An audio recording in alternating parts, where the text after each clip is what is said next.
John the 13:3-5.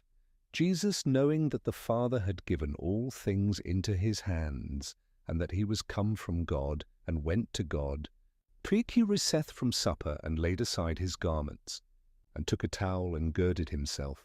And after that he poureth water into a basin, and began to wash the disciples' feet, and to wipe them with the towel wherewith he was girded. In this moment the full majesty of Christ meets the deepest humility. John begins by reminding us that Jesus knew all things were in his hands. He had absolute authority, divine origin, and eternal destiny. Yet knowing this, he rose from the table not to be served, but to serve. The one who came from God now kneels before men, laying aside his garments, just as he would soon lay down his life. Foot washing was the lowliest of household duties, reserved for servants. The roads of Judea were dusty, and the custom reflected both hospitality and humility. But here it became a divine lesson. The disciples had been arguing about who among them was greatest. Jesus answered not with words, but with action. He took the place none of them were willing to take.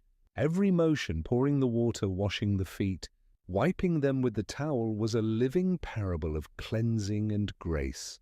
This act also foreshadowed his coming sacrifice. The water in the basin symbolized the spiritual washing that would come through his blood.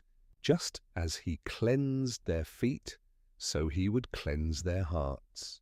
The towel he used to wipe them speaks of the covering of righteousness that he alone could provide, and the laying aside of his garments mirrors how he would soon lay aside his flesh to fulfill redemption's work. When Mary had earlier anointed his feet, her act was one of devotion. Here, Jesus' act is one of divine instruction. He was showing his disciples that true greatness in the kingdom is measured not by position, but by service.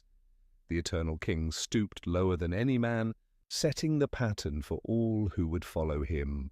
To walk with Christ is to let him first wash us, and then to go and serve others with the same spirit of humble love.